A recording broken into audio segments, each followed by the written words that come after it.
our Hebrew Bible differ from other Hebrew Bibles? And what's interesting is if you look at this Bible, this Hebrew Bible, which I have, I bought this on Amazon.com. You could buy a Hebrew Bible in any bookstore in the world, go into Jerusalem and walk into any bookstore and they'll have the Bible in Hebrew. And every single printed Hebrew Bible is going to be basically identical.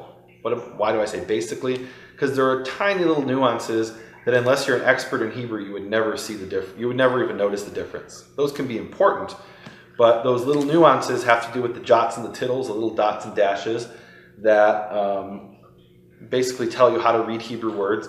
But if you look on the level of the consonants, of the actual letters, then you could spend the next year comparing different Hebrew Bibles from different printings, and they're all identical. And that's pretty cool. Jewish scholars have actually compared Hebrew manuscripts, Hebrew copies of the Bible from all over the world. And they looked into Torah, the first 5 books of Moses, and they found 6 differences between the different manuscripts.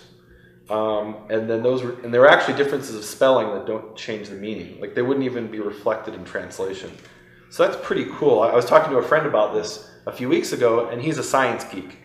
And he was telling me about DNA. Now, DNA self-replicates.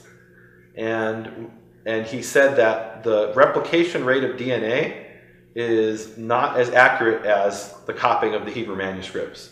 Wow. Meaning, if there's 6 letters that are, like in those 6 differences, that's 6 mistakes. We have to admit that. So somewhere, I don't know which one's the mistake. Like for example, in Deuteronomy 23, it has the word dakah, which means crushed. And some of the manuscripts spell that with an aleph and some spell it with a hey, and it doesn't change the meaning. But the ones who spell it one way versus the other way, somebody's mistaken, right? And if every letter's sacred, which one did Moses write? I don't know. So it's a mistake. But DNA actually makes more mistakes than the Hebrew text of Scripture. Because if you think about it, 6 letters out of, I don't know how many hundreds of thousands of letters there are in the Torah. There's got to be a few 100,000 letters. 6 out of 100,000, DNA has a higher rate of making mistakes and self-replicating. And I know God created DNA. And so even in this, there could be some mistakes. So all the Hebrew Bibles are identical. What changes is the translation. Each translator translates it differently. And we just saw an example of the word, and the angel of the Lord stood in the way for an adversary against him versus stood in the way as a Satan against him. That's a pretty important difference. Even though technically there's no difference, because Satan means adversary.